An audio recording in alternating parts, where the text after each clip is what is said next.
ঐশ্বর্য রয়েছে, তার মধ্যে বৈরাগ্য নাই। গীতাই বলছেন যে জানো অর্জুন, আমাকে 4 রকম লোক, 4 প্রকার লোক আমায় ভালোবাসে। কারা কারা জানো না? যে পথ চলতে গিয়ে হঠাৎ ভয় পেয়েছে, আর পিছনে তাকিয়ে দেখে কেউ নাই, হে ভগবান তুমি আমায় বাঁচাও। তাহলে কে তারা?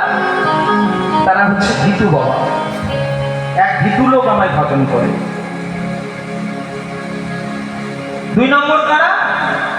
যারা রোগাদি ভুক্ত, যাদের আর কোনো ওষুধে কাজ করছে না, কোনো মেডিসিনে কাজ করছে না। বাবা ডাক্তার বলেছে এবার অপরজনকে ডাকবো,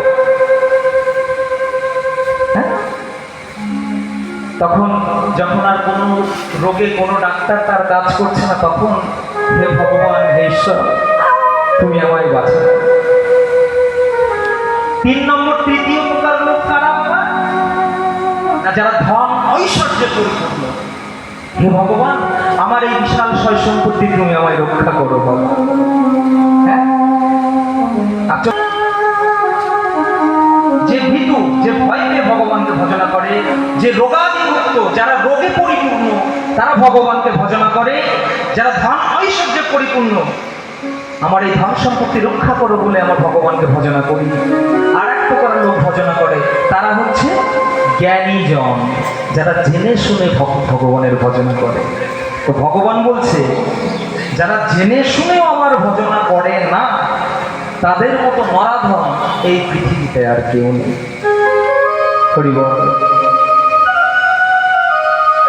আজকে বাবা যারা ওই ট্রেনে কাটা পড়ে মারা যাচ্ছে, গলায় দড়ি ঝুলিয়ে মারা যাচ্ছে, বিষ খেয়ে মারা যাচ্ছে, তারা আত্মঘাতী নয়। আত্মঘাতী কারা বাবা? আত্মঘাতী হচ্ছে আমরা এই 4 প্রকার লোকের মধ্যে কোনো এক, যারা জেনে শুনে ভগবানের ভজনা করি না।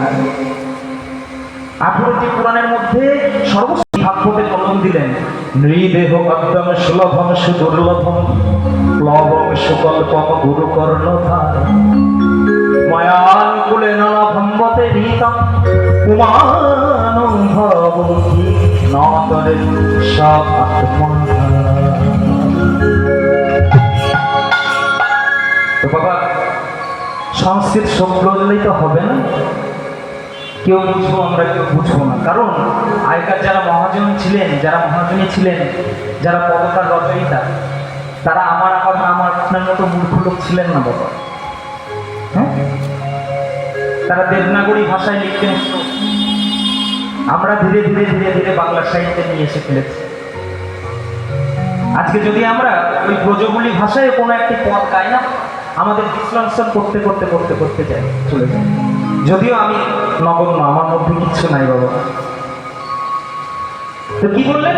নৃদেহ আদ্যম সুলভম সুদুর্লভম প্লবম সুকল্পম গুরুকর্ণধারম। নৃদেহ শব্দের দন্ত নয় ঋ, নৃ শব্দ হচ্ছে নর।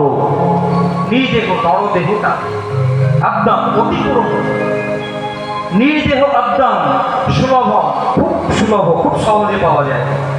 আবার বলছে সুদুর্লভ, খুব সহজে পাওয়া যায় না বাবা। তাহলে একই জিনিস সুলভ আবার একই জিনিস দুর্লভ হয় নাকি বাবা?